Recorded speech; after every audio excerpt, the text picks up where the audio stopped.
be aware that this particular shoulder stretch series is not very friendly towards anyone who has shoulder injuries or instabilities. Okay, so let's go ahead and lie down on the side. And take the right arm and bring it across so that it is right underneath the shoulders. Keep the right shoulder blade dropped, and then just allow your body to fold over the arm. So again, we're probably not going to hold for very long, but once you learn the order of the stretches, please try to hold these for 1 or 2 minutes. And just allow the opposite shoulder to fall down. So try to let the whole weight of the body fall on the arm when you're ready. If this is too intense of a stretch, you just roll back a little bit. Try not to fold all the way over the arm. Okay, let's go ahead and bend the right arm, rest the hand on the shoulder. And then if you can, take the opposite arm, the left hand, rest it on the lower back. And just hold. And then if you feel like you're able to, go ahead and clasp the hands behind the back. And really allow the left elbow to fall down towards the floor. And don't tense. Allow gravity to just pull on the bones. Keep breathing. And just notice whether you're holding anything in the shoulders, the muscles between the shoulder blades. Just make sure you're not tensing. Okay, now let's release the left arm down. Pick up the head and put the right ear on the right wrist. And hold here. Again, if it's too intense, you just pull back. You can stay with the previous stretch, or you just roll off the arm. Another position here is you can actually take the chin and place it right on the wrist. And then you keep the body square to the floor. So you can keep the head here or place the chin on the wrist. Good. Let's take the right arm and bring it out to the side. And bend it slightly at the elbow and then roll over onto that side. So this you're going to feel in your chest. Just hold. You can bend the top leg and just take this hip and roll it back as far as it will go. So this you're going to feel in the chest and the front of the shoulder, but make sure you don't really feel it in the joints. And then slowly release. Okay, so now we're going to take the right arm, bring in front of the body, you can roll away from the arm, and then take the right palm face down and put it right underneath your wrist. And you're going to want to place it in such a position that you can actually get the palm flat, and it needs to be under the lower back, but not all the way under, right? So literally like the wrist, this part of the wrist needs to be right on the outside of the waist, and then kind of pull the shoulder blade down. Okay, so for some people this is enough. This is a fairly intense stretch, and you can just stay here. Make sure you don't tense the shoulder, just allow it to roll down. And then if you feel like you can do a little bit more, please make sure you move very slowly as you progress in this particular stretch because it's very intense. So if you feel like you're ready, allow one knee to come down, then allow the other knee to come down, however far you're able to go. Then if you're still good, you roll the hips over. And make sure that you don't feel any sharp pains in the shoulder or in the elbow. And continue to roll until the body is as far forward as it'll go. Try not to tense, just hold. And as always, make sure you're paying close attention when you release the stretches. So make sure you come out with awareness.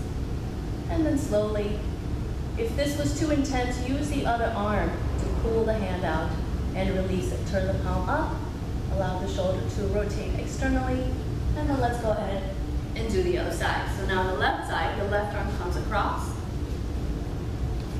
and it should be right underneath the shoulders. So it comes across, the lower arm is right underneath the right shoulder. So the left arm is forward.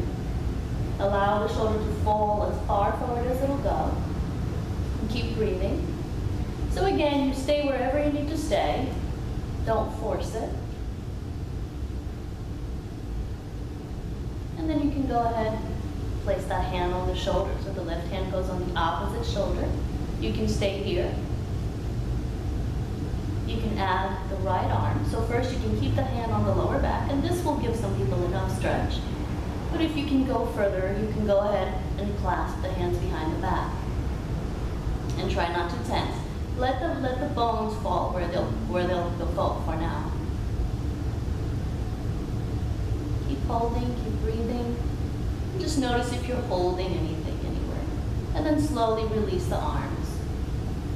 Let's take the left wrist, bend the elbow, place the left wrist under the left ear. So once again, we have elbow and shoulder, one right on top of each other. Now for some, with really loose shoulders, this might actually not be enough of a stretch. So what you can do is with your back leg, I'm going to demonstrate with the right leg so you can see what it's doing, but it will actually be your left leg doing it. You take the back leg and you bend it. And then you can actually even straighten, right? So it's actually going to be your left leg that bends. And this will make it a little bit deeper. And you can even extend the left leg straight out to the side. And this will make it even deeper.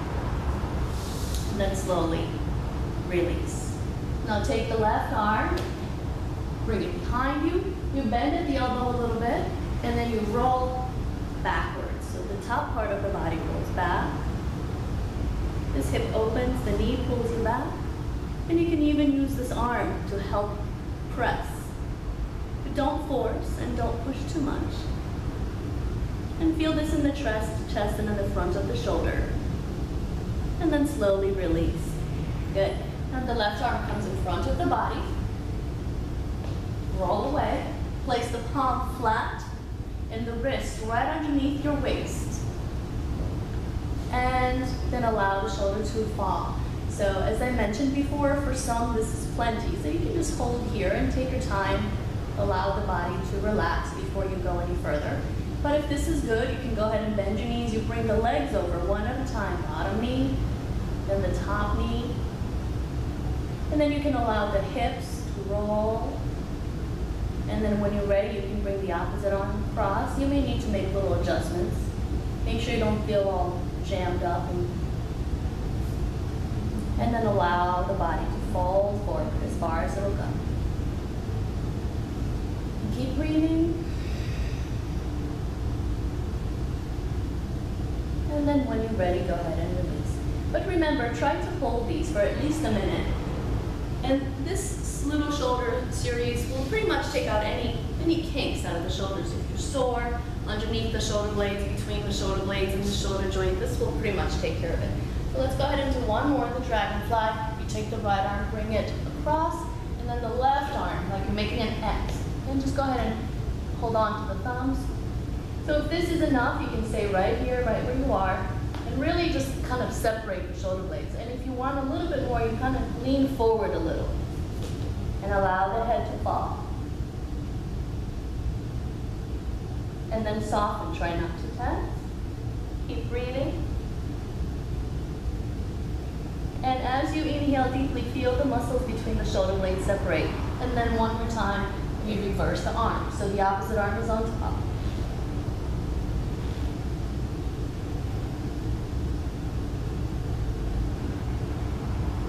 And let's go ahead and release. So we place a lot of emphasis on loose shoulders because the shoulders are kind of like the hamstrings for the leg poses. We need the shoulders to be really loose so that we can get the right rotation and the right form whenever we do anything that involves the arms, be it lifting the arms or holding a plank or doing any of the more advanced arm balances that come later on. So it's really important that there's good range of motion in the shoulder joint. So take your time, practice the stretches, and it happens fairly quickly, but just be patient. Let's take a nice deep breath in. Exhale.